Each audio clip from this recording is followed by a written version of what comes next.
నమస్తే, welcome to సత్యాగ్రహి. నేను శివాని. రాజకీయం అంటే ఏంటి బాసు?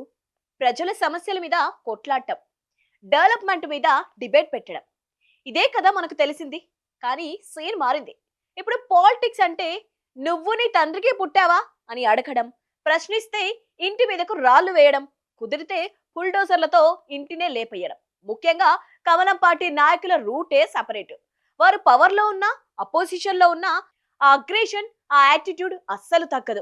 అసలు ఈ బీజేపీ మార్క్ పాలిటిక్స్ వెనక ఉన్న మర్మం ఏంటి? డబుల్ ఇంజిన్ అంటే డెవలప్మెంట్ స్పీడా లేక తాడుల స్పీడా?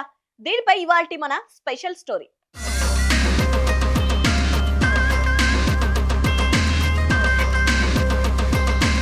ముందుగా మన గల్లీ రాజకీయం చూద్దాం. బండి సంజయ్, ఈయన నోరు తెరిస్తే చాలు సెన్సార్ బోర్డు కూడా భయంతో వణికిపోవాల్సిందే. మొన్న కేటీఆర్ ని ఉద్దేశించి ఆయన చేసిన వ్యాఖ్యలు విన్నారా?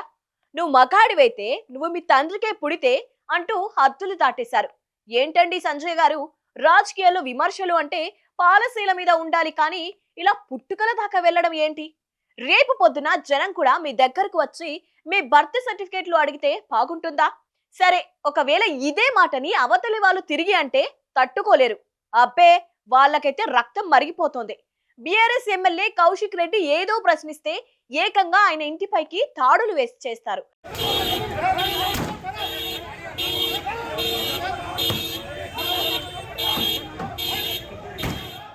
ఇక్కడ లాజిక్ ఏంటో తెలుసా?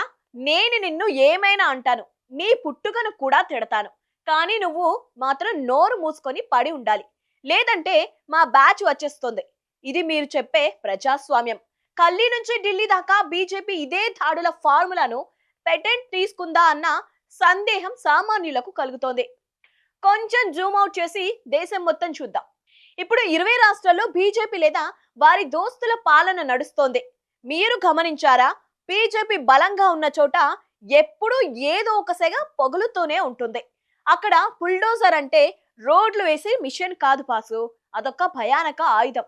ఏదైనా తేడా వస్తే చాలు, కోర్టులు అక్కర్లేదు, తీర్పులు అక్కర్లేదు, డైరెక్ట్ బుల్డోజర్ వచ్చేస్తుంది, ఇంటిని నేలమట్టం చేసేస్తుంది. ఇక వీరు ఎప్పుడూ జపించే మంత్రం డబుల్ ఇంజిన్ సర్కార్. అంటే పైన మోదీ, కింద అదే పార్టీ సీఎం ఉండాలట. కానీ వాస్తవానికి అక్కడ జరిగేది ఏంటంటే, ఒక ఇంజిన్ మతం పేరుతో రాజకీయం చేస్తే మరో ఇంజిన్ ప్రశ్నించిన వారిని అణిచివేసే పనిలో ఉంటుంది. బెంగాల్లో ఎన్నికలప్పుడు జరిగిన హింసను చూసాం కదా. హింసను ఒక పొలిటికల్ వెపన్ గా మార్చడంలో వీళ్లకు వీళ్లే సాటి. విమర్శకుల వాదన ఒకటే, బీజేపీకి డెవలప్మెంట్ కంటే ఎమోషన్ ముఖ్యం. హిందుత్వం, దేశభక్తి అనే రెండు కవచాలను తగిలించుకొని దాని వెనుక దూకుడు రాజకీయాలు చేస్తారు. ఎవరైనా పెట్రోల్ రేట్లు ఎందుకు పెరిగాయని అడిగితే పాకిస్తాన్ వెళ్ళిపో అంటారు. నిరుద్యోగం గురించి అడిగితే నువ్వు హిందూ వ్యతిరేకివి అని ముద్ర వేస్తారు. ఇది చాలా కామన్ అయిపోయింది. బీజేపీ నేతలు అంటారు, మేము సంస్కృతిని కాపాడుతున్నామని. మరి సంస్కృతిని కాపాడటం అంటే ఎదుటి వారి తండ్రుల గురించి మాట్లాడటమా? ఎదుటి వారి ఆస్తులను ధ్వంసం చేయడమా? ఇది ఏ వేదంలో ఉందో, ఏ సంస్కృతంలో ఉందో ఆ కమలనాథులకే తెలియాలి. తెలంగాణలో బండి సంజయ్ లాంటి నేతలు చేస్తున్నది సరిగ్గా ఇదే. మైక్ దొరికితే బస్తీ మే సవాల్ అంటారు. తీరా ఎవడైనా గల్లా పట్టుకుని అడిగితే వెంటనే పోలీసులను వాడుకుంటారు, లేదా కార్యకర్తలతో దాడులు చేస్తారు. ఏం డ్రామా అండి బాబు!